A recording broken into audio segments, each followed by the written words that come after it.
안녕하세요, 창필직입니다. 오늘 말씀드릴 이야기는 와이프에게 카페 운영시키면 일어날 수 있는 일에 대해서 100% 순전히 제 주관적인 이야기를 좀 드리도록 하겠습니다.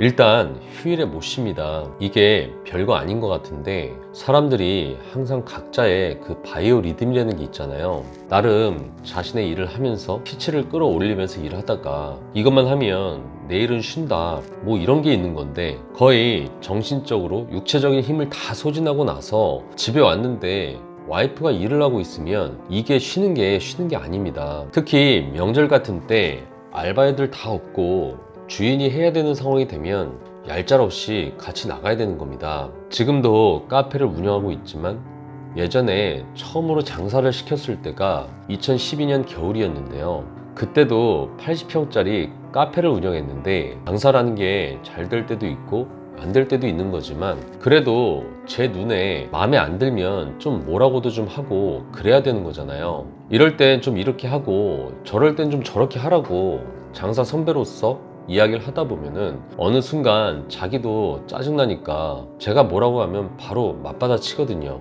오빠가 그 상황도 모르면서 왜 그렇게 얘기를 하냐, 자기도 힘든데 현장도 모르면서 지적질 한다, 뭐 이런 얘기 들으면 이게 진짜 환장할 때가 있는데, 초짜한테 혼나면 이게 진짜 미치는 거거든요. 그럴 때 또 부딪히면 싸움밖에 안 되니까, 그래? 결국 내가 몰라서 그런 거란 말이지, 그런 마음을 가지고 오기로 결국 일요일은 고정으로다가 주방으로 들어가 버렸습니다. 한 1년 정도 주말도 없이 평일엔 미친듯이 사업한다고 돌아다니고, 그땐 주 6일째였으니까 유일한 휴식하는 날이 일요일인데, 일요일이 최고 바쁜 날이라서 아침부터 밤까지 주방에서 치킨 굽고 피자 만들고 파스타 떡볶이 만들고 돈가스 튀기고, 그나마 남편이 휴일도 없이 일요일에도 나와가지고 가장 힘든 일 하면서 화장실 청소, 분리수거 마지막까지 하고 나오는 걸 보니까 그때부터는 그래도 인정도 하고 덜 짜증내고 제 얘기를 좀 잘 듣긴 했는데, 이게 나의 수명이 조금씩 줄어드는 것 같은 그런 기빠짐 현상이 생기더라고요. 지금 생각해도 주 6일 지방 출장에 해외 출장, 전국으로 진짜 사람들 만난다고 미친듯이 돌아다니고 주말에는 카페 주방에 짱 박혀서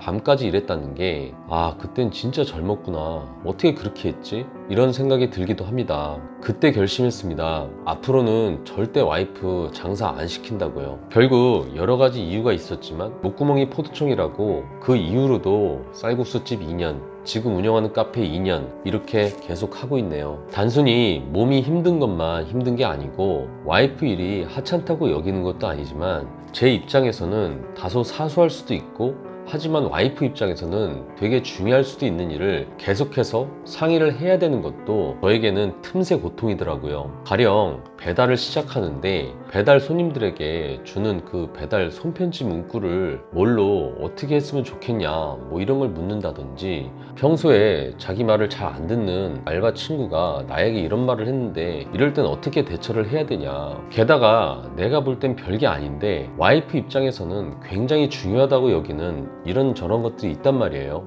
이번 명절에도 연휴 끝나고 쓸 야채가 없다면서 쉬는 날 못 쉬고 나와가지고 치커리와 상추를 씻었습니다.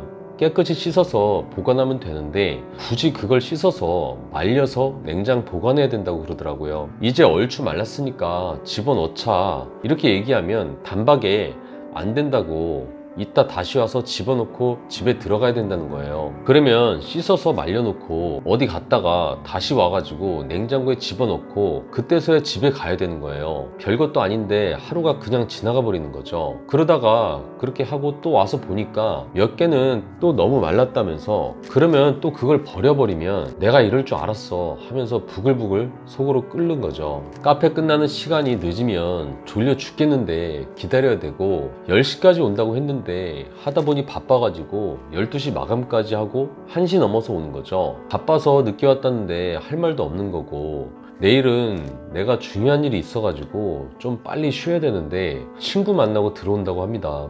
일이 늦게 끝난 다음에 만나니까 당연히 새벽 막 2시 이렇게 되는 거죠. 그렇다고 일하니까 친구 만날 시간도 없는데 못 만나게 할 수도 없는 거고요. 갔다 오라고 하면 이제 술 한잔 먹고 대리 불러달라고 새벽에 전화 오게 되고, 대리 부른다고 전화 또 기다리고, 대리 기사님 만났냐고 통화하고, 또 술 먹고 혼자 들어오는데 불안하니까 또 올 때까지 기다리고, 잠 안 오고, 또 아침 일찍 일 나가고. 솔직히 위의 이야기들은 어린애 같은 푸념을 늘어놓았지만, 이것 말고도 와이프가 가게를 하면 함께 감당해야 되는 것들이 많이 있습니다. 개인적인 상황까지 이야기할 수는 없지만요, 중요한 건 지금도 아주 쉽게 아무렇지도 않게 와이프 가게 하나 시킬 거라는 이야기를 하는 초보 창업자들이 많아서예요. 내가 운영하는 것 이상으로 힘든 일이 생길 수도 있고, 함께 운영한다는 마음이 없으면 결코 유지할 수 없다는 그 이야기를 하고 싶었습니다.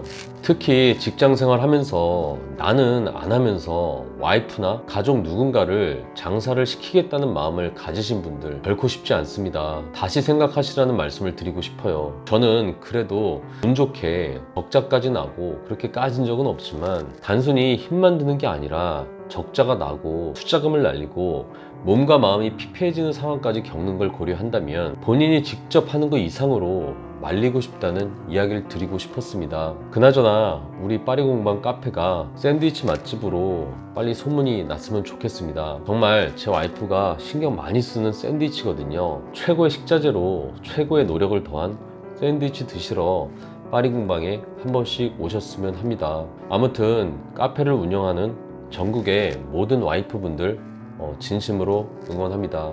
이상 창풀직이었습니다.